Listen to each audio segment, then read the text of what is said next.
Praise God. ಯೇಸು ಕ್ರಿಸ್ತನ ಹೆಸರಿನಲ್ಲಿ ಜಯದ ವಾಕ್ಯ ಈ ಕಾರ್ಯಕ್ರಮಕ್ಕೆ ನಿಮ್ಮನ್ನು ನಾನು ಸ್ವಾಗತಿಸ್ತಾ ಇದ್ದೇನೆ. ಬನ್ನಿ, ಇವತ್ತಿನ ದಿನವು ಕರ್ತನಿಂದ ನೇಮಿಸಲ್ಪಟ್ಟಿದೆ. ಇದರಲ್ಲಿ ನಾವು ಆನಂದ ಪಡೋಣ, ಸಂತೋಷ ಪಡೋಣ. ಸಂತೋಷ ಆನಂದದೊಡನೆ ನಾವು ನಮ್ಮ ತಂದೆಯಾದ ದೇವರನ್ನು ಆರಾಧಿಸುವ, ಆತನ ಮಹಿಮೆ ಪಡಿಸುವ. Let us worship him. ಬನ್ನಿ, ನಿಮ್ಮ ಸಂಕಟ, ನೋವು, ಚಿಂತೆ, ಬಾಧೆ ಅಥವಾ ಯಾವುದೊಂದು ಪ್ರಶ್ನೆಯಲ್ಲಿದ್ದೀರಿ, ಭಯಪಡಬೇಡ್ರಿ. ಕರ್ತನು ನಿಮ್ಮನ್ನು ಸಂತೈಸ್ತಾನೆ, ಆದರಿಸ್ತಾನೆ, ಬಲಪಡಿಸ್ತಾನೆ. ತನ್ನ ವಾಕ್ಯದ ಮೂಲಕ ನಿಮ್ಮನ್ನು ಕಟ್ಟುತ್ತಾನೆ. ನಾವು ಸ್ವಲ್ಪ ಹೊತ್ತು ಆರಾಧನೆ ಮಾಡಿದ ನಂತರ ನಾವು ದೇವರ ವಾಕ್ಯವನ್ನು ಧ್ಯಾನ ಮಾಡುವ. ಭೂನಿವಾಸಿಗಳೇ,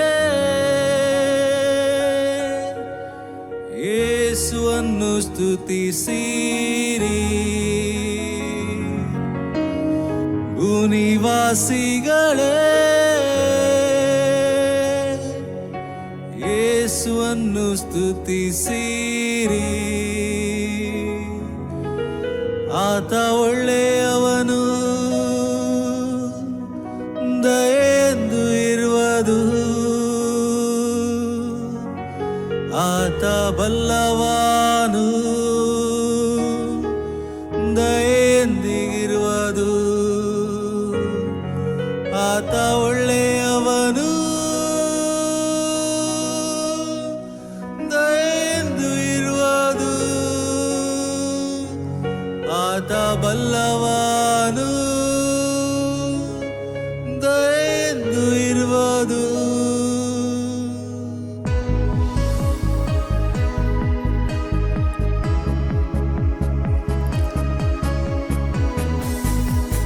ಬನ್ನಿ ಪ್ರಿಯರೇ, ನಮ್ಮ ತಂದೆಯಾದ ದೇವರನ್ನು ಆರಾಧಿಸುವ. ಎಲ್ಲ ಭೂ ನಿವಾಸಿಗಳೇ ಆತನನ್ನು ಆರಾಧಿಸುವ. ಭೂನಿವಾಸಿಗಳೇ, ಯೇಸುವನ್ನು ಸ್ತುತಿಸಿರಿ. ಭೂನಿವಾಸಿಗಳೇ, ಯೇಸುವನ್ನು ಸ್ತುತಿಸಿರಿ. ಸಂತೋಷದಿಂದ ಒಂದುಗೂಡಿರಿ, ಸಂಗೀತದಿಂದ ಸ್ತುತಿ ಹಾಡಿರಿ. ಸಂತೋಷದಿಂದ ಒಂದುಗೂಡಿರಿ, ಸಂಗೀತದಿಂದ ಸ್ತುತಿ ಹಾಡಿರಿ. ಆತ ಒಳ್ಳೆಯವನು, ದಯೆಂದು ಇರುವುದು. ಆತ ಬಲ್ಲವಾನು, ದಯೆಂದು ಇರುವುದು. ಆತ ಒಳ್ಳೆಯವನು, ದಯೆಂದು ಇರುವುದು. ಆತ ಬಲ್ಲವಾನು, ದಯೆಂದು ಇರುವುದು. ಭೂನಿವಾಸಿಗಳೇ, ಯೇಸುವನ್ನು ಸ್ತುತಿಸಿರಿ. ಭೂನಿವಾಸಿಗಳೇ, ಯೇಸುವನ್ನು ಸ್ತುತಿಸಿರಿ. ಇವತ್ತು ನಾವು ಧ್ಯಾನಕ್ಕೆ ತೆಗೆದುಕೊಂಡಂತಹ ದೇವರ ವಾಕ್ಯದ ಭಾಗ ಕೀರ್ತನೆ 68ನೇ ಕೀರ್ತನೆ, ಸಾಮ್ಸ್ 68 1 and 2 verse. ಬೇರೆ ಈ ವಚನವನ್ನು ನಾವು ಓದುವ ಮತ್ತು ಈ ವಾಕ್ಯದ ಮೇಲೆ ನಾವು ದೇವರ ವಾಕ್ಯವನ್ನು ಧ್ಯಾನ ಮಾಡುವ, ಮೆಡಿಟೇಟ್ ಮಾಡುವ. ದೇವರು ಎದ್ದು ಹೊರಡುವಾಗ ಆತನ ವೈರಿಗಳು ಚದುರಿ ಹೋಗುವರು. ಆತನ ಹಗೆಗಾರರು ಬೆಂಗೊಟ್ಟು ಓಡಿ ಹೋಗುವರು. ಹೊಗೆಯು ಗಾಳಿಯಿಂದ ಹೇಗೋ ಹಾಗೆ ಅವರು ಆತನಿಂದ ಹಾರಿ ಹೋಗುವರು. ಬೆಂಕಿಯ ಮುಂದೆ ಮೇಣವು ಕರಗಿ ಲಯವಾಗಿ ಹೋಗುವಂತೆ ದೇವರ ಎದುರಿನಲ್ಲಿ ದುಷ್ಟರು ನಾಶವಾಗಿ ಹೋಗುವರು. Praise God. ಇಲ್ಲಿ ದೇವರ ವಾಕ್ಯ ಹೇಳ್ತದೆ, ದೇವರು ಎದ್ದು ಹೊರಡುವಾಗ ಆತನ ವೈರಿಗಳು ಚದುರಿ ಹೋಗುವರು, ಆತನ ಹಗೆಗಾರರು ಬೆಂಗೊಟ್ಟಿ ಓಡಿ ಹೋಗುವರು. ಪ್ರೇರಿ, ವಚನದ ಮೇಲೆ ನಾವು ಧ್ಯಾನ ಮಾಡುವ. Let us meditate God's word. ನಮ್ಮ ದೇವರು ಜೀವ ಸ್ವರೂಪನಾದ ದೇವರು. ಆತನು ಕೇವಲ ಶಕ್ತಿ ಅಲ್ಲ, ಆತನು ವ್ಯಕ್ತಿಯಾಗಿದ್ದಾನೆ. ಆತನು ವ್ಯಕ್ತಿಯಾದ ಕಾರಣ ಆತನು ಕೆಲಸ ಮಾಡುತ್ತಾನೆ, ಆತನು ಕ್ರಿಯೆ ಮಾಡುತ್ತಾನೆ. ಯೇಸು ಸ್ವಾಮಿ ಹೇಳಿದ, ನನ್ನ ತಂದೆಯು ಯಾವಾಗಲೂ ಕೆಲಸ ಮಾಡುತ್ತಾನೆ, ನಾನು ಕೂಡ ಕೆಲಸ ಮಾಡುತ್ತೇನೆ. ಈಗ ಪ್ರಶ್ನೆ ಬರುತ್ತದೆ, ದೇವರು ಎದ್ದು ಹೊರಡುವಾಗ ಆತನ ವೈರಿಗಳು ಚದುರಿ ಹೋಗುವರು. ಪ್ರಶ್ನೆ, ದೇವರು ಹೇಗೆ ಎದ್ದು ಹೊರಡುತ್ತಾನೆ? ಎಲ್ಲಿಂದ ಎದ್ದು ಹೊರಡುತ್ತಾನೆ? ಅಥವಾ ದೇವರು ಎದ್ದು ಹೊರಡುತ್ತಾನೆ ಎಂಬ ಮಾತು ಕೇವಲ ಅದು ಇತಿಹಾಸವಾಗಿದೆಯೋ ಅಥವಾ ಈಗ ಸಹ ಅದೇ ದೇವರು ಕೆಲಸ ಮಾಡುತ್ತಾನೋ? ಪ್ರಿಯರೇ, ದೇವರು ಬದಲಾಗಲಿಲ್ಲ. ದೇವರು ಆತನು ಮಾರ್ಪಡಲಿಲ್ಲ. ಆತನು ನಿನ್ನೆ, ಇವತ್ತು, ನಾಳೆ ಏಕರೀತಿಯಾಗಿದ್ದಾನೆ. ಆತನೇ ಪ್ರಾರಂಭ, ಆತನೇ ಅಂತ್ಯ. He is the beginning, He is the end. He is the Alpha and He is the Omega. ಆತನು ಪ್ರತಿಯೊಬ್ಬರನ್ನು ನೋಡ್ತಲೇ ಇದ್ದಾನೆ. ಆತನು ಪ್ರತಿಯೊಬ್ಬರನ್ನು ದೃಷ್ಟಿಸ್ತಾನೆ. ಬಟ್ ನಾವು ಹಳೆ ಒಡಂಬಡಿಕೆಯನ್ನು ಯಾವಾಗಲೂ ಓದುವಾಗ ಹೊಸ ಒಡಂಬಡಿಕೆಯ ಬೆಳಕಿನಲ್ಲಿ ನಾವು ಅದನ್ನು ಓದಬೇಕು. ಹೊಸ ಒಡಂಬಡಿಕೆಯ ಬೆಳಕಿನಲ್ಲಿ ಅದನ್ನು ನಾವು ಮೆಡಿಟೇಟ್ ಮಾಡಬೇಕು. ಹಳೆ ಒಡಂಬಡಿಕೆಯಲ್ಲಿ ದೇವರು ಎದ್ದು ಹೊರಡ್ತಾ ಇದ್ದ. ಅರಣ್ಯಕಾಂಡ 10ನೇ ಅಧ್ಯಾಯ 34ನೇ ವಚನ. ಅವರು ಪಾಳೆಯದಿಂದ ಹೊರಡುವಾಗ ಹಗಲು ಹೊತ್ತಿನಲ್ಲಿ ಯೆಹೋವನ ಮೇಘವು ಅವರ ಮೇಲೆ ಇತ್ತು. 35ನೇ ವಚನ. ಯೆಹೋವನ ಮಂಜೂಷವು ಹೊರಡುವಾಗ ಮೋಶೆ, ಯೆಹೋವನೇ ಎದ್ದು ಹೊರಡೋಣವಾಗಲಿ, ನಿನ್ನ ವೈರಿಗಳು ಚದುರಿ ಹೋಗಲಿ, ನಿನ್ನ ಹಗೆಗಾರರು ಬೆಂಗೊಟ್ಟು ಓಡಿ ಹೋಗಲಿ ಎಂದು ಹೇಳುವನು. ಅದು ನಿಂತಾಗ ಅವನು, ಯೆಹೋವನೇ, ಇಸ್ರಾಯೇಲರ ಲಕ್ಷಾಂತರ ಕುಟುಂಬಗಳ ಮಧ್ಯದಲ್ಲಿ ತಿರುಗಿ ಬರೋಣವಾಗಲಿ ಎಂದು ಹೇಳುವನು. ಎವ್ರಿ ಟೈಮ್ ನಾವು ನೋಡ್ತೇವೆ, ಆ ಮಂಜೂಷದ ಪೆಟ್ಟಿಗೆಯನ್ನು ಕೊಂಡೋಗುವಾಗ, ಮಂಜೂಷ ಹೊರಡುವಾಗ ಸಡನ್ಲಿ ಮೋಶೆ ವಚನಗಳನ್ನು ಡಿಕ್ಲೇರ್ ಮಾಡ್ತಾ ಇದ್ದ, ಮಾತಾಡ್ತಾ ಇದ್ದ. ಯೆಹೋವನೇ ಎದ್ದು ಹೊರಡೋಣವಾಗಲಿ, ನಿನ್ನ ವೈರಿಗಳು ಚದುರಿ ಹೋಗಲಿ, ನಿನ್ನ ಹಗೆಗಾರರು ಬೆಂಗೊಟ್ಟು ಓಡಿ ಹೋಗಲಿ ಎಂದು ಹೇಳುವನು. ಅದು ನಿಂತಾಗ ಅವನು, ಯೆಹೋವನೇ, ಇಸ್ರಾಯೇಲರ ಲಕ್ಷಾಂತರ ಕುಟುಂಬಗಳ ಮಧ್ಯದಲ್ಲಿ ತಿರುಗಿ ಬರೋಣವಾಗಲಿ ಎಂದು ಹೇಳುವನು. ಪ್ರಿಯರೇ, ಹಳೆ ಒಡಂಬಡಿಕೆಯಲ್ಲಿ ದೇವರು ಯಾರ ಒಳಗೆ ವಾಸ ಮಾಡ್ತಿರಲಿಲ್ಲ. ಹಳೆ ಒಡಂಬಡಿಕೆಯಲ್ಲಿ ನಾವು ನೋಡ್ತೇವೆ, ದೇವದರ್ಶನ ಗುಡಾರದಲ್ಲಿ, ಅಂದರೆ ಮಂಜೂಷದ ಪೆಟ್ಟಿಗೆಯಲ್ಲಿ ದೇವರ ಪ್ರಸನ್ನತೆ ಇತ್ತು. ಈ ದೇವದರ್ಶನ ಗುಡಾರವನ್ನು ಕಟ್ಟಿದಾತನು ಬೇರೆ ಯಾರಲ್ಲ, ಮೋಶೆ. ವಿಮೋಚನ ಕಾಂಡ 25ನೇ ಅಧ್ಯಾಯ 8ನೇ ವಚನ. ನಾನು ಅವರ ಮಧ್ಯದಲ್ಲಿ ವಾಸಿಸುವುದಕ್ಕೆ ನನಗೆ ಒಂದು ದೇವಸ್ಥಾನವನ್ನು ಕಟ್ಟಿಸಬೇಕು. ನಾನು ನಿನಗೆ ತೋರಿಸುವ ಮಾದರಿಯ ಪ್ರಕಾರವೇ ಗುಡಾರವನ್ನು, ಅದರಲ್ಲಿರುವ ಎಲ್ಲ ಸಾಮಾನುಗಳನ್ನು ಮಾಡಿಸಬೇಕು. ಓಕೆ, ನೀನು ಜಾಲಿ ಮರದಿಂದ ಒಂದು ಮಂಜೂಷವನ್ನು, 10ನೇ ವಚನ, ಮಂಜೂಷವನ್ನು ಮಾಡಿಸಬೇಕು. ಅದು 2.5 ಮೊಳ ಉದ್ದವು, 1.5 ಮೊಳ ಅಗಲವು, 1.5 ಮೊಳ ಎತ್ತರವು ಆಗಿರಬೇಕು. ಚೊಕ್ಕ ಬಂಗಾರದ ತಗಡುಗಳನ್ನು ಅದರ ಹೊರಗಡೆಯೂ ಒಳಗಡೆಯೂ ಹೊದಿಸಬೇಕು. ಅದರ ಮೇಲೆ ಸುತ್ತಲೂ ಚಿನ್ನದ ಗೋಟು ಕಟ್ಟಿಸಬೇಕು.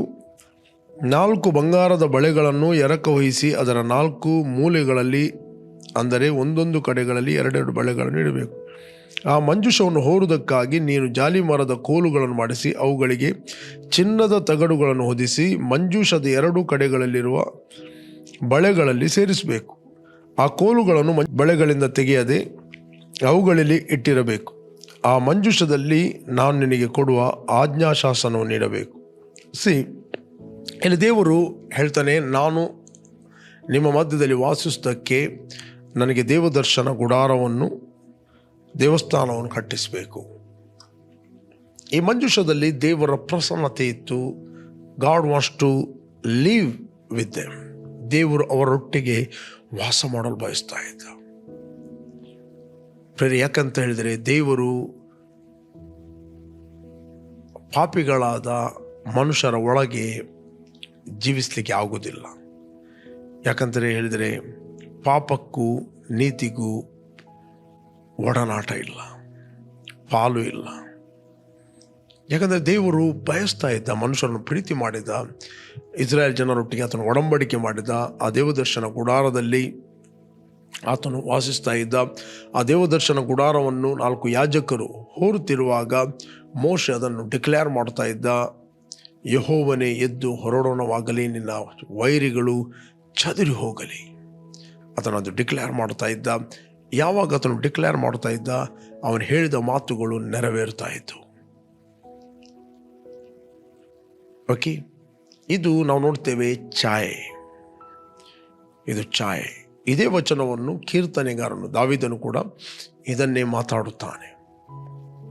ಬಟ್ ಯಾವ ದಿವಸ ಯೇಸು ಕ್ರಿಸ್ತ ನಮಗೋಸ್ಕರ ಕಲ್ವಾರಿ ಕ್ರೂಜೆಯಲ್ಲಿ ಪ್ರಾಣವನ್ನು ಕೊಟ್ಟ, ರಕ್ತವನ್ನು ಸುರಿಸಿದ, ಹೂಣಲ್ಪಟ್ಟ, 3ನೇ ದಿನ ಪುನರುತ್ಥಾನಾದ, ನನಗೋಸ್ಕರ ಸತ್ತ, ನನಗೋಸ್ಕರ ಹೂಣಲ್ಪಟ್ಟ, ನನಗೋಸ್ಕರ ಪುನರುತ್ಥಾನಾದ. ಯಾವ ದಿವಸ ನಾವು ಕ್ರಿಸ್ತನು, ಯೇಸು ಕ್ರಿಸ್ತನು ಕಲ್ವಾರಿ ಕ್ರೂಜೆಯಲ್ಲಿ ಮಾಡಿ ಮುಗಿಸಿದ ಕೆಲಸವನ್ನು ನಾವು ಯಾವಾಗ ನಂಬಿದೆವು, ನಮ್ಮ ಪಾಪಗಳು ಪರಿಹಾರವಾದವು. ನಂಬರ್ 2, ಆತನ ರಕ್ತದ ಮೂಲಕ ನಾವು ತೊಳೆಯಲ್ಪಟ್ಟೆವು. ನಂಬರ್ 3, ದೇವರ ದೈವಿಕವಾದ ಜೀವವು, the divinity of God, the nature of God ನಮ್ಮ ಒಳಗೆ ವರ್ಗಾವಣೆ ಆಯಿತು. Number 4, through the Holy Spirit, ಪವಿತ್ರಾತ್ಮನ ಮೂಲಕ ಇವತ್ತು ದೇವರು ನಮ್ಮಲ್ಲಿ ವಾಸ ಮಾಡುತ್ತಾ ಇದ್ದಾನೆ. ಆತನು ಮಂಜೂಷದಲ್ಲಿ ಈಗ ಇಲ್ಲ, ಅದು ಎಂಟಿ ಆಗಿದೆ. ಆತನು ಯೆರೂಸಲೇಮ್ ದೇವಾಲಯದಲ್ಲಿ, ಅದು ಕೂಡ ಖಾಲಿಯಾಗಿದೆ, ಅಲ್ಲಿ ಕೂಡ ಆತನ ಪ್ರಸನ್ನತೆ ಇಲ್ಲ. ಯಾವ ದಿವಸ ಯೇಸು ಕ್ರಿಸ್ತನ ಪ್ರಾಣವನ್ನು ಕೊಟ್ಟ, ಆತನು ತಂದೆ ನನ್ನ ಆತ್ಮವನ್ನು ನಿನಗೆ ನಾನು ಒಪ್ಪಿಸ್ತೇನೆ ಎಂದು ಕೂಗಿದಾಗ, ಯಾವಾಗ ಆತನು ಪ್ರಾಣ ಬಿಟ್ಟ, ನಾವು ನೋಡ್ತೇವೆ ದೇವಾಲಯದ ಪರದೆ ಮೇಲಿನಿಂದ ಕೆಳಗೆ ಅದು ಹರಿದು 2 ಭಾಗವಾಯಿತು. ನಾವು ನೋಡ್ತೇವೆ ಆ ಆಲಯದಲ್ಲಿ 4 ಭಾಗಗಳಿದ್ದವು: ದ್ವಾರ, ಅಂಗಳ, ಪರಿಶುದ್ಧ ಸ್ಥಳ, ಮಹಾಪರಿಶುದ್ಧ ಸ್ಥಳ. ಮಹಾಪರಿಶುದ್ಧ ಸ್ಥಳದಲ್ಲಿ ಮಹಾಯಾಜಕನು ವರ್ಷಕ್ಕೆ ಒಮ್ಮೆ ಆತನು ಅವನ ಪಾಪಗಳಿಗೋಸ್ಕರ ಮತ್ತು ಜನರ ಪಾಪಗಳಿಗೋಸ್ಕರ ಯಜ್ಞವನ್ನು ಸಮರ್ಪಿಸ್ತಾ ಇದ್ದ. ಆತನು ಸ್ವಂತ ರಕ್ತವನ್ನು ತೆಗೆದುಕೊಂಡು ಹೋಗದೆ, ಹೋತ ಹೋರಿಗಳ ರಕ್ತವನ್ನು ತೆಗೆದುಕೊಂಡು ದೇವರ ಸನ್ನಿಧಾನದಲ್ಲಿ ಜನರ ರಿಪ್ರೆಸೆಂಟೇಟಿವ್ ಆಗಿ ಆತನು ದೇವರ ಸನ್ನಿಧಾನಕ್ಕೆ ಹೋಗ್ತಾ ಇದ್ದ. ನಾವು ನೋಡ್ತೇವೆ ಮುಂದಿನ ದ್ವಾರದಲ್ಲಿ ನಾವು ನೋಡ್ತೇವೆ ಯಾಜಕರು ದಿನಾಲು ದೇವರಿಗೆ ಯಜ್ಞವನ್ನು ಸಮರ್ಪಿಸ್ತಾ ಇದ್ದರು. ಯಾವ ದಿವಸ ಯೇಸು ಕ್ರಿಸ್ತನ ಪ್ರಾಣ ಕೊಟ್ಟ, ದೇವರ ಶಖಾಯನ ಗ್ಲೋರಿ, ದೇವರ ಪ್ರಸನ್ನತೆ ಆ ಆಲಯವನ್ನು ಬಿಟ್ಟು ಹೋಯಿತು. ಯಾಜಕರು ಕೆಲಸವನ್ನು ಕಳಕೊಂಡ್ರು. ನಾವು ನೋಡ್ತೇವೆ ಯೇಸು ಕ್ರಿಸ್ತನ 3ನೇ ದಿನ ಪುನರುತ್ಥಾನಾದ. ಪ್ರೇರೆ, ನಾವು ಇವತ್ತು ನಂಬಿದವರು, ನಾವು ಇವತ್ತು ದೇವರು ನಮ್ಮ ಒಳಗೆ ವಾಸ ಮಾಡ್ತಾ ಇದ್ದಾನೆ. ಅದಕ್ಕೋಸ್ಕರ ನಾವು ನೋಡಲಿಕ್ಕೆ ಹೋದರೆ ನಮಗೆ ಸಿಗ್ತದೆ 6ನೇ ಅಧ್ಯಾಯ 14ನೇ ವಚನದಲ್ಲಿ, 6 ಚಾಪ್ಟರ್ 14 ವರ್ಸ್, 2 ಕೊರಿಂಥಿಯನ್. ನಾನು ನಿಮಗೋಸ್ಕರ ಓದ್ತೇನೆ, ಗಮನವಿಟ್ಟು ಕೇಳ್ರಿ. ನೀವು ಕ್ರಿಸ್ತ ನಂಬಿಕೆ ಇಲ್ಲದವರೊಂದಿಗೆ ಸೇರಿ ಇಜ್ಜೋಡಾಗಬೇಡ್ರಿ. ಧರ್ಮಕ್ಕೂ ಅಧರ್ಮಕ್ಕೂ ಜೊತೆ ಏನು? ಬೆಳಕಿಗೂ ಕತ್ತಲಿಗೂ ಐಕ್ಯವೇನು? ಕ್ರಿಸ್ತನಿಗೂ ಸೈತಾನಿಗೂ ಒಡನಾಟವೇನು? ನಂಬುವನಿಗೂ ನಂಬದೇ ಇರುವವನಿಗೂ ಪಾಲುಗಾರಿಕೆ ಏನು? ದೇವರ ಮಂದಿರಕ್ಕೂ ವಿಗ್ರಹಗಳಿಗೂ ಒಪ್ಪಿಗೆ ಏನು? ನಾವು ಜೀವ ಸ್ವರೂಪನಾದ ದೇವರ ಮಂದಿರವಾಗಿದ್ದೇವೆಲ್ಲ. ಇದರ ಸಂಬಂಧವಾಗಿ ದೇವರು, ನಾನು ಅವರಲ್ಲಿ ವಾಸಿಸ್ತಾ ತಿರುಗಾಡುವೆನು, ನಾನು ಅವರಿಗೆ ದೇವರಾಗಿರುವೆನು, ಅವರು ನನಗೆ ಪ್ರಜೆಯಾಗಿರುವರು ಎಂದು ಹೇಳಿದ್ದಾನೆ. Praise god. ಬೈಬಲ್ ಹೇಳುತ್ತದೆ, ಸುಮ್ಮನೆ ಲೋಕದೊಟ್ಟಿಗೆ ಕಾಂಪ್ರಮೈಸ್ ಮಾಡಬೇಡ್ರಿ, ಲೋಕದೊಟ್ಟಿಗೆ ಇಜ್ಜೋಡಾಗಬೇಡ್ರಿ. ಲೋಕ ಏನು ಹೇಳ್ತದೆ, ಲೋಕದ ಸಂಪ್ರದಾಯದೊಂದಿಗೆ ಇಜ್ಜೋಡಾಗಬೇಡ್ರಿ. ಇವತ್ತು ಅನೇಕರಿಗೆ ದೇವರು ಅವರ ಒಳಗೆ ಜೀವಿಸ್ತಾನೆ ಎಂಬ ಕಾನ್ಷಿಯಸ್ ತಪ್ಪಿ ಹೋಗಿದೆ. ಆಲ್ವೇಸ್ ಸಿನ್ ಕಾನ್ಷಿಯಸ್, ಡಿಮನ್ ಕಾನ್ಷಿಯಸ್. ಒಂದು ರೀತಿಯ ನಿಮ್ಮ ಏನು ಕಾನ್ಷಿಯಸ್ ಇದೆ ಆ ಸಂಗತಿಗಳು ನಿಮ್ಮನ್ನು ಅಟ್ರಾಕ್ಟ್ ಮಾಡುತ್ತವೆ. ನೀವು ಪ್ರಾಪಂಚಿಕರಾಗಿ ಜೀವಿಸ್ತೀರಿ ಅಂದರೆ ಈ ಲೋಕಕ್ಕೆ, ಈ ಲೋಕದ ನಡವಳಿಕೆಗೆ ಸೆಟ್ ಆಗುತ್ತೀರಿ. ಎಲ್ಲರನ್ನು ಮೆಚ್ಚಿಸಲಿಕ್ಕೆ ನೋಡುತ್ತೀರಿ. ಸಂಪ್ರದಾಯಕ್ಕೆ, ಒಂದು ಧಾರ್ಮಿಕತ್ವಕ್ಕೆ, ಕೇವಲ ರಿಲಿಜನ್ಗೆ ದೇವರು. ನಾವು ಆ ರೀತಿ ಜೀವಿಸುವವರಲ್ಲ. ನಾವು ಜೀವ ಸ್ವರೂಪನಾದ ದೇವರ ಮಂದಿರವಾಗಿದ್ದೇವೆ. ಇದರ ಪ್ರಯುಕ್ತವಾಗಿ ದೇವರು ಹೇಳ್ತಾರೆ, ನಾನು ಅವರಲ್ಲಿ ವಾಸಿಸ್ತಾ ತಿರುಗಾಡುವೆನು. ದಟ್ ಮೀನ್ಸ್ ನಮ್ಮ ಒಳಗೆ ವಾಸ ಮಾಡಿರುವ ದೇವರೊಟ್ಟಿಗೆ ನಾವು ಎಗ್ರಿ ಆಗಬೇಕೇ ಹೊರತು ಲೋಕದೊಟ್ಟಿಗೆ ನಾವು ಎಗ್ರಿ ಆಗೋದಲ್ಲ. ದೇವರ ವಾಕ್ಯವನ್ನು ಓದಿ ನಿಮ್ಮ ಒಳಗೆ ದೇವರು ಏನು ಇಟ್ಟಿದ್ದಾನಂತೆ ಎವ್ರಿ ಟೈಮ್ ಹುಡುಕುವುದು ಒಳ್ಳೆಯದು. ಪ್ರತಿಯೊಬ್ಬರಿಗೆ ಒಂದು ಬುದ್ಧಿ ಇದೆ. ನೀವೊಂದು ಗಾಡಿಯನ್ನು ತೆಗೆದುಕೊಳ್ತೀರಿ, ಇಮ್ಮಿಡಿಯೇಟ್ಲಿ ಕಲಿತೀರಿ ಆ ಗಾಡಿಯ ಒಳಗೆ ಏನಿದೆ ಅಂತ ನೀವು ಕ್ಯಾಟ್ಲಾಗ್ನ ಮೂಲಕ ನೀವು ಹುಡುಕ್ತೀರಿ, ಅದರ ಒಳಗೆ ಚೆಕ್ ಮಾಡುತ್ತೀರಿ. ನೀವೊಂದು ಮೊಬೈಲ್ ಫೋನ್ ತರ್ತೀರಿ, ಆ ಮೊಬೈಲ್ ಫೋನ್ನ ಒಳಗೆ ಏನಿದೆ, ಏನೆಲ್ಲ ಫೀಚರ್ಸ್ಗಳಿವೆ ಅಂತ ಹುಡುಕ್ತೀರಿ. ಯಾವುದರಲ್ಲಿ? ಒಂದು ಪುಸ್ತಕದಲ್ಲಿ ಮ್ಯಾನ್ಯುವಲ್ ಇದೆ, ಅದರ ಒಳಗೆ ನೋಡಿ ಆ ಪುಸ್ತಕದಲ್ಲಿ ನೋಡಿ ಅಲ್ಲಿ ಒಳಗೆ ಆಪರೇಟ್ ಮಾಡ್ತೀರಿ. ಆದರೆ ಈ ಪುಸ್ತಕವನ್ನು ದೇವರು ನಮಗೆ ಕೊಟ್ಟಿದ್ದಾನೆ. ನಮ್ಮ ಒಳಗೆ ದೇವರು ಏನು ಇಟ್ಟಿದ್ದಾನೆ, ಕ್ರಿಸ್ತನಲ್ಲಿ ದೇವರು ನಮ್ಮ ಒಳಗೆ ಹೇಗೆ ವಾಸ ಮಾಡುತ್ತಾ ಇದ್ದಾನೆ. We need to believe. ನಾವು ದೇವರ ವಾಕ್ಯ ಏನು ಹೇಳ್ತದೆ ಅದನ್ನು ನಂಬುವಂಥದ್ದು ವೆರಿ ವೆರಿ ಇಂಪಾರ್ಟೆಂಟ್. ಈಗ ಯೆಹೋವನು ಎದ್ದು ಹೊರಡೋಣವಾಗಲಿ ಅಂತ ಹೇಳಿದಾಗ ಪ್ರೇರೆ, ಆತನು ಎಲ್ಲಿಂದಲೂ ಹೊರಡುವುದಲ್ಲ, ನಿಮ್ಮ ಒಳಗಿಂದ ಎದ್ದು ಹೊರಡುತ್ತಾನೆ. ದೇವರ ವಾಕ್ಯ ಏನು ಹೇಳುತ್ತದೆ ಅದಕ್ಕೆ ನೀವು ರೆಸ್ಪಾನ್ಸ್ ಕೊಟ್ಟಾಗ ಆತನು ನಿಮ್ಮ ಒಳಗಿಂದ ಎದ್ದು ಹೊರಡುತ್ತಾನೆ. When God arise in your spirit, ಯಾವಾಗ ದೇವರು ನಿಮ್ಮ ಒಳಗಿಂದ ಏಳುತ್ತಾನೆ, ಡಿಪ್ರೆಷನ್ ಚದುರಿ ಹೋಗುತ್ತದೆ, ಲೋನ್ಲಿನೆಸ್ ಚದುರಿ ಹೋಗುತ್ತದೆ, ಸಿಕ್ನೆಸ್ಗಳು ಚದುರಿ ಹೋಗುತ್ತವೆ, ಸಂಪ್ರದಾಯಗಳು ಚದುರಿ ಹೋಗುತ್ತವೆ, ವಿಚ್ ಕ್ರಾಫ್ಟ್ಗಳು ಚದುರಿ ಹೋಗುತ್ತವೆ.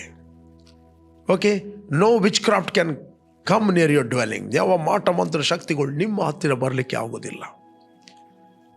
ದೇವರು ಕೇವಲ ನಿಮ್ಮ ಒಳಗೆ ವಾಸ ಮಾಡುತ್ತಾನೆ ಮಾತ್ರ ಅಲ್ಲ, ಆತನ ಸುತ್ತಲೂ ದೇವದೂತರಿದ್ದಾರೆ. ನಾನು ಅವರಲ್ಲಿ ವಾಸಿಸುತ್ತಾ ತಿರುಗಾಡುವೆನು.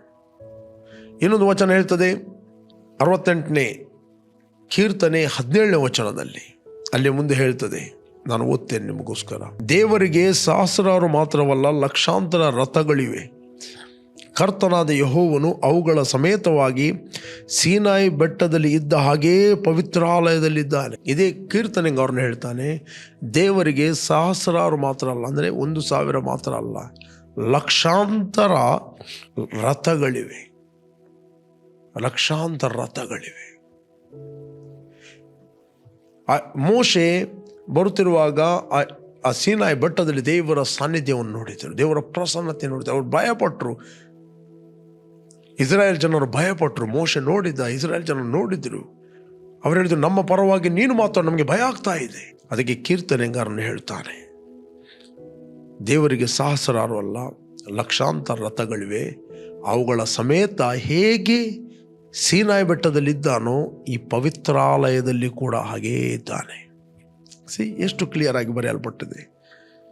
ಓಕೆ, ಕರ್ತನ ದೇವನು ಅವುಗಳ ಸಮೇತವಾಗಿ ಸೀನಾಯಿ ಬೆಟ್ಟದಲ್ಲಿ ಇದ್ದ ಹಾಗೇ ಪವಿತ್ರಾಲಯದಲ್ಲಿದ್ದಾನೆ. ಆ ಸೀನಾಯಿ ಬೆಟ್ಟದಲ್ಲಿ ಇದ್ದ ಹಾಗೇ ಪವಿತ್ರಾಲಯದಲ್ಲಿ ಆ ಮಂಜುಷದ ಒಟ್ಟಿಗೆ ಇದ್ದ ಹಾಗೇ ಇವತ್ತು ನಮ್ಮಲ್ಲಿ ವಾಸ ಮಾಡುತ್ತಾನೆ. Whether you feel or not feel, but this the truth. ನಾವಿದನ್ನು ಮೆಡಿಟೇಟ್ ಮಾಡಿದಾಗ, ಆಲೋಚನೆ ಮಾಡಿದಾಗ ನಮ್ಮ ಆಂತರ್ಯವು ಉಲ್ಲಾಸಿಸ್ತದೆ. ಇದನ್ನು ಮೆಡಿಟೇಟ್ ಮಾಡಬೇಕು. ಕೆಲವೊಮ್ಮೆ ನಿಮ್ಮ ಸೆನ್ಸ್ಗಳು ಒಪ್ಪಲಿಕ್ಕಿಲ್ಲ. New Testament is full of faith. ಇದಕ್ಕೆ ಕ್ರಿಸ್ತ ನಂಬಿಕೆಯ ಕಾಲ ಅಂತ ಹೇಳ್ತಾರೆ. ನಂಬಿಕೆ ಅಂತ ಹೇಳಿದರೆ we are not walk by sight. ನಾವು ನೋಡುವವರಾಗಿ ನಡೆಯುವವರಲ್ಲ, ನಾವು ನಂಬುವವರಾಗಿ ನಡೀತೀವಿ. ಆದ್ದರಿಂದ ದೇಹ ಎಂಬ ಮನೆಯಲ್ಲಿ ನಾವು ವಾಸ ಮಾಡುವ ತನಕ ನಾವು ಕರ್ತನಿಗೆ ದೂರದ ಪ್ರವಾಸಿಗಳಾಗಿದ್ದೇವೆ. God lives in us. ದೇವರು ನಮ್ಮಲ್ಲಿ ವಾಸ ಮಾಡುತ್ತಾನೆ, ದೇವರು ನಮ್ಮಲ್ಲಿ ಜೀವಿಸ್ತಾ ಇದ್ದಾನೆ. ರಥಗಳ ಸಮೇತ ಆತನು ನಮ್ಮ ಸುತ್ತಲೂ ಇದ್ದಾನೆ. ಆತನ ಭಯಭಕ್ತಿ ಉಳ್ಳವರ ಸುತ್ತಲೂ ಆತನು ದೂತರನ್ನು ದಂಡಿಳಿದು ಕಾಪಾಡುತ್ತಾನೆ. ಇವತ್ತು ಆತನ ಪ್ರಸನ್ನತೆ, ಅವುಗಳ ಸಮೇತ ಆತನು ನಮ್ಮ ಸುತ್ತಲಿದ್ದಾನೆ. ಆತ ನಮ್ಮಲ್ಲಿ ವಾಸ ಮಾಡುತ್ತಾನೆ. Through the Holy Spirit he lives in you. ನಾವು ಯಾವ ಕಾನ್ಷಿಯಸ್ ಅಲ್ಲಿ ಇರ್ತೇವೆ? ಒಂದು ವೇಳೆ ರೈಟ್ ಸಂಗತಿಗಳನ್ನು ಕೇಳಿದರೆ ರೈಟ್ ಸಂಗತಿಗಳನ್ನು ಬಿಲೀವ್ ಮಾಡುತ್ತೇವೆ. ರೈಟ್ ಸಂಗತಿಗಳನ್ನು ಬಿಲೀವ್ ಮಾಡಿದಾಗ ರೈಟ್ ಸಂಗತಿಗಳು ಮ್ಯಾನಿಫೆಸ್ಟ್ ಆಗ್ತವೆ. ಒಂದು ವೇಳೆ ನೀವು ತಪ್ಪಾದ ಸಂಗತಿಗಳನ್ನು ಕೇಳಿದಾಗ, ತಪ್ಪಾದ ಸಂಗತಿ ಆತ್ಮಿಕತೆಯಲ್ಲಿ ಮಲಗುತ್ತೀರಿ, ಪ್ರಾಪಂಚಿಕರಾಗ್ತೀರಿ. ನಿಮ್ಮ ಕಾನ್ಷಿಯಸ್ ಯಾವಾಗಲೂ ಕ್ರೈಸ್ಟ್ ಕಾನ್ಷಿಯಸ್ ಆಗುವ ಬದಲು ದೇವರು ನಿಮ್ಮ ಒಳಗೆ ಜೀವಿಸ್ತಾ ಇದ್ದಾನೆ, ಈ ಕಾನ್ಷಿಯಸ್ ಇರುವ ಬದಲು ಯಾವಾಗಲೂ ಯಾರೋ ಮಾಟ ಮಾಡಿದ್ದಾರೆ, ಯಾರೋ ಹುಡಿ ಬಿಸಾಡಿದ್ದಾರೆ, ನನ್ನ ಬಿಸ್ನೆಸ್ ಲಾಸ್ ಆಗ್ತಾ ಇದೆ, ಕೈ ಹಾಕಿದ ಕೆಲಸ ಆಗೋದಿಲ್ಲ. ಮೂಮೆಂಟ್ ಡಿಸ್ಕರೇಜ್ಮೆಂಟ್ಗಳು ಬಂದಾಗ, ನಿರಾಶೆಗಳು ಬಂದಾಗ, ನಿರುತ್ಸಾಹಗಳು ಬಂದಾಗ ಯಾವುದು ಜೀವಿತದಲ್ಲಿ ಬೇಡ. ಇದು ಹೊರಗಿನ ಫೋರ್ಸ್, ಹೊರಗಿನ ದುರಾತ್ಮಗಳು ಮನುಷ್ಯನ ಮನಸ್ಸಿನ ಮೇಲೆ ಆಡಳಿತ ಮಾಡಲಿಕ್ಕೆ ನೋಡ್ತವೆ. ಬಟ್ ಯಾವಾಗ ನಾವು ಅಂತರ್ಯದಲ್ಲಿ ಹೇಳ್ತೇವೆ, ನಾವು ದೇವರಿಂದ ಹುಟ್ಟಿದವರು, ನಮ್ಮಲ್ಲಿರುವ ಪವಿತ್ರ ಆತ್ಮನು ಲೋಕದಲ್ಲಿರುವವನಿಗಿಂತ ಹೆಚ್ಚಿನವನು, ಆದ್ದರಿಂದ ನಾವು ಸುಳ್ಳು ಪ್ರವಾದಿಗಳು ಜಯಿಸಿದವರಾಗಿದ್ದೇವೆ. ಯಾವಾಗ ನೀವು ಹೇಳುತ್ತೀರಿ, ಯೆಹೋವನು ಎದ್ದು ಹೊರಡುವಾಗ ಶತ್ರುಗಳು ಚದುರಿ ಹೋಗುತ್ತಾರೆ. ಏನು ನಿಮ್ಮ ಲೋನ್ಲಿನೆಸ್, ಏನು ನಿಮ್ಮ ಅಪ್ರೆಷನ್, ಏನು ನಿಮ್ಮ ಭಯ, ನಿಮಗೆ ವಿರುದ್ಧವಾಗಿರೋ ಭಯ, ಅದೆಲ್ಲವೂ ಚದುರಿ ಹೋಗ್ತದೆ. ನಾನು ನಿಮ್ಗೆ ಎನ್ಕರೇಜ್ ಮಾಡ್ತೇನೆ, ಎವ್ರಿ ಟೈಮ್ ದೇವರ ವಾಕ್ಯವನ್ನು ಕೇಳ್ರಿ, ಅದನ್ನು ಮೆಡಿಟೇಟ್ ಮಾಡಿರಿ. ನೀವು ದೇವರ ಮಕ್ಕಳಾಗಿದ್ದೀರಿ, ದೇವರೊಟ್ಟಿಗೆ ನೀವು ಸಂಬಂಧ ಹೊಂದಿದ್ದೀರಿ, ಆತ ನಿಮ್ಮಲ್ಲಿ ವಾಸ ಮಾಡುತ್ತಾನೆ. Don't compromise with the world. ಲೋಕದವರೊಟ್ಟಿಗೆ ಇಜ್ಜೋಡಾಗಬೇಡ್ರಿ. ಬಟ್ ಆ ಲೋಕದವರನ್ನು ದ್ವೇಷಿಸಿರಿ ಅಂತ ಹೇಳಲಿಲ್ಲ, ಅವ್ರನ್ನ ಪ್ರೀತಿಸಿರಿ. ಬಟ್ ಅವರೊಟ್ಟಿಗೆ ಎಗ್ರಿ ಆಗಬೇಡ್ರಿ. Don't try to please everybody. ಎಲ್ಲರನ್ನು ಮೆಚ್ಚಿಸಲಿಕ್ಕೆ ನೋಡಬೇಡ್ರಿ. ಎಲ್ಲರನ್ನು ಮೆಚ್ಚಿಸಿ ದೇವರನ್ನು ಮೆಚ್ಚಿಸ್ತಿದ್ದೀರಿ, ಏನು ಪ್ರಯೋಜನ? ಫ್ರೆಂಡ್, ನಾನು ನಿಮ್ಗೆ ಎನ್ಕರೇಜ್ ಮಾಡುತ್ತೇನೆ, ಇಷ್ಟರವರೆಗೆ ನೀವು ಯೇಸುವನ್ನು ರಕ್ಷಕನ ಒಡೆಯನೆಂದು ಅಂಗೀಕಾರ ಮಾಡದಿದ್ದರೆ, this the right time. Call Jesus in your heart. ನಿಮ್ಮ ಹೃದಯದಲ್ಲಿ ಕರೆಯಿರಿ. Will pray for you. ಭೂಮಿ ಆಕಾಶಗಳನ್ನು ಉಂಟು ಮಾಡಿದ ಸರ್ವಶಕ್ತನಾದ ನನ್ನ ತಂದೆ, ಯೇಸುವಿನ ನಾಮದಲ್ಲಿ ಸನ್ನಿಧಾನದಲ್ಲಿದ್ದೇವೆ. ಯೇಸುವೆ, ನೀನು ಸುರಿಸಿದ ರಕ್ತದ ಮೂಲಕ ನಮ್ಮ ಅಪರಾಧಗಳು ಪರಿಹಾರವಾಗಿ ನಮಗೆ ಬಿಡುಗಡೆ ಆಯಿತು. ತಂದೆ, ಪವಿತ್ರಾತ್ಮನ ಮೂಲಕ ನಮ್ಮಲ್ಲಿ ವಾಸಿಸ್ತಾ ನೀನು ತಿರುಗಾಡುತ್ತೆ. ನಾವೆಲ್ಲಿ ಹೋಗುತ್ತೇವೆ ಅಲ್ಲಿನ ಸಾನ್ನಿಧ್ಯ ಇದೆ. Thank you Lord. ನಾವು ಹೋಗುವಾಗ ಬರುವಾಗ ನೀನು ನಮ್ಮ ಜೊತೆಯಲ್ಲಿ ಇದ್ದಿ ಕೆಡುಕನ ಕೈಯಿಂದ ನಮ್ಮನ್ನು ತಪ್ಪಿಸಿ ಕಾಪಾಡುತ್ತೆ. ಯಾರೆಲ್ಲ ವೀಕ್ಷಿಸ್ತಾ ಇದ್ದರು, ಇವರ ಮನೋನೇತ್ರಗಳು ಅಗಲವಾಗಿ ಬೆಳಗಲ್ಪಡಲಿ.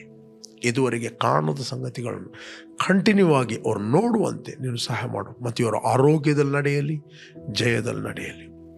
ಯೇಸು ನಾಮದಲ್ಲಿ ತಂದೆ, ಆಮೆನ್, ಆಮೆನ್. Praise God. ಯಾರು ನೀವು ಬರ್ತ್ಡೇ ಮತ್ತು ವೆಡ್ಡಿಂಗ್ ಆ್ಯನಿವರ್ಸರಿಯನ್ನು ಸೆಲೆಬ್ರೇಟ್ ಮಾಡ್ತಾ ಇದ್ದೀರಿ, ನಿಮಗೋಸ್ಕರ ನಾವು ಪ್ರಾರ್ಥನೆ ಮಾಡ್ತೇವೆ.